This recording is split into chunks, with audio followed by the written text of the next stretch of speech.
मित्रांनो, आज आपण पाहणार आहोत कालियामर्दन ही कथा।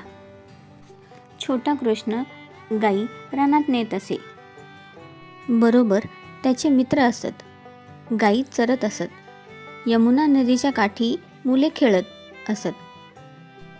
कृष्ण मुरली वाजवी। मुरलीचे गोड सूर ऐकून गुराखी आनंदित होत। गाई वासरे सुद्धा आनंदित होत। यमुना नदीच्या एका डोहात कालिया नाग होता। हा नाग कधी गाईला पकडत असे, कधी वासराला, कधी गुराख्याला पकडत असे। डोहाचे पाणी विषारी करीत असे, त्यामुळे लोक घाबरून गेले होते। कालियाचा बंदोबस्त करायचा असा कृष्णाने निश्चय केला। डोहाजवळ एक झाड होते। कृष्ण त्या झाडावर बसून मुरली वाजवू लागला। कालियाने गोड सूर ऐकले। त्याने पाण्याबाहेर डोके काढले। लगेच कृष्णाने डोहात बेधडक उडी मारली। कृष्णाचे मित्र घाबरले। ते ओरडू लागले, आमचा कृष्ण डोहात पडला, धावा, त्याला वाचवा। तेव्हा तेथे खूप लोक गोळा झाले। कालियाने कृष्णाला डोहात पाहिले। तो संतापला, फुसफुस करू लागला। कृष्णाला पकडण्याचा प्रयत्न करू लागला, दंश मारण्याचा प्रयत्न करू लागला। पण कृष्णाने त्याला चकवले। चटकन तो नागाच्या डोक्यावर चढला आणि त्याच्या डोक्यावर लाथांचा वर्षाव करू लागला।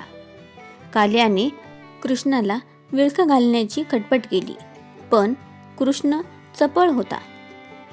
तो कालियाच्या तावडीत सापडला नाही। तो नागाच्या डोक्यावर थैथै नाचत राहिला। अखेर कालिया धापा टाकू लागला। त्याची फुसफुस बंद पडली। तो भीतीने थरथर कापू लागला। आपले मरण त्याला दिसू लागले। तो नम्रपणे म्हणाला, कृष्णा, मला ठार मारू नकोस, मला जीवनदान दे, मी तुला शरण आलो आहे। कृष्ण म्हणाला, ठीक आहे, पण हा डोह सोडून तू समुद्रात जा। गाई वासरांना, माणसांना छळू नकोस। कालियाने कृष्णाला वचन दिले। तो समुद्रात निघून गेला। असंख्य लोक डोहाजवळ जमले होते। ते कृष्णाचा हा पराक्रम पाहत होते। त्यांनी कृष्णाचा जय जयकार केला। मित्रांनो, कृष्ण आणि त्याचे मित्र खेळत असताना त्यांचा चेंडू डोहात पडला। तो चेंडू बाहेर काढण्यासाठी कृष्णाने डोहात उडी मारली। अशा तऱ्हेने ही कालियामर्दन ही गोष्ट सांगितली जाते।